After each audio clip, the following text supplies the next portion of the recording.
Read it? They see me in the jumpsuit, pushing the car through the precinct in the city hall. I'm the invisible man, the one who wipes the fingerprints off the glass and the scuff marks off the tile. I'm successful because I've got the master keys to every office that matters. But here's the confession: I don't just empty the bins, I read the shredded paper.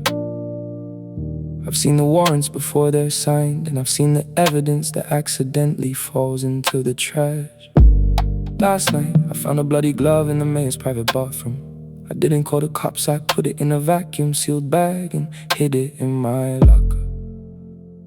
Confession number 8, I'm pushing the broom through the middle of the gloom in a high-priced room with the spiritual doom. I see the fancy desks and the many different tasks, and the people in the mosque with the heavy-duty flask. I'm the master with the mop and the rhythm of the drop in the neighborhood shop where the secrets never stop. I learned to read the ink while I'm standing by the sink in a world that's on the brink, in a psychological link. I saw the file on the floor by the heavy metal door that was ready for the war, like a spiritual boy. It had a list of the block and the keys to the lock, and the neighborhood shock and the ticking heavy clock. I took the yellow page in a very quiet rage in the spiritual cage at the very early age. I'm the witness to the mess in the neighborhood dress, underneath a lot of stress, trying to do my very best. Then I met Sophia.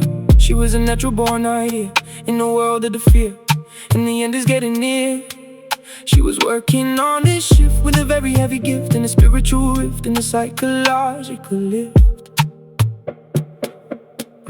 We were locked in a gym where the light was getting dim on a very heavy whim with a soul heavy hymn. I'm a slave to the floor and the everything more, in a neighborhood war and a spiritual bore. We were chasing out the dust in the middle of the lust with a very strong trust and a mechanical disgust. The sweat was like a soap for a man with no hope on a very slippery slope with the spiritual rope. I'm drowning in the steam like a cinematic dream on a very heavy beam with a soul heavy scheme. I'm a victim of the mop and I'm ready just to stop from the bottom to the top with the spiritual drop. I'm looking at the waste and the everything taste of a neighborhood haste and the spiritual paste. I'm sweating out the wax and the many different facts on the paper heavy stacks and the psychological tracks. The buffer starts to spin like a spiritual sin for the places we have been in the world we couldn't win. I'm shaking with the bleach and the everything reach with the lesson I can teach that is always out of reach. I'm the sponge and the cloth in the world of the moth and the neighborhood broth and the spiritual froth. I'm searching for the out with the very heavy doubt in the neighborhood shout and the psychological bout. Every bag is like a debt and a very heavy bet that I haven't finished yet with the spiritual fret. I'm heavy in the wrist with a very heavy twist in the neighborhood mist and the soul heavy. So I'm locking up the car and I'm playing it real smart with the neighborhood heart and the spiritual start.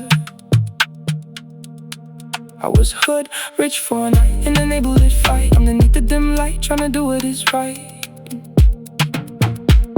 I'm the broker of the broken and the words have been spoken and the door has been opened and the spirit is soaking.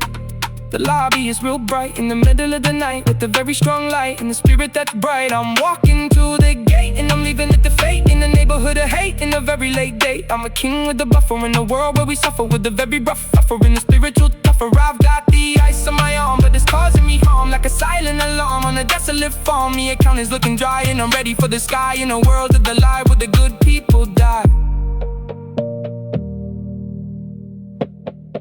See Reddit. I spend my life cleaning up after the people who run this city. I've got the evidence, I've got the keys, I've got the power, but I'm still the guy nobody looks at twice. And that's exactly how I'm going to survive. Confession number 8, I'm the janitor who knows where the dirt is.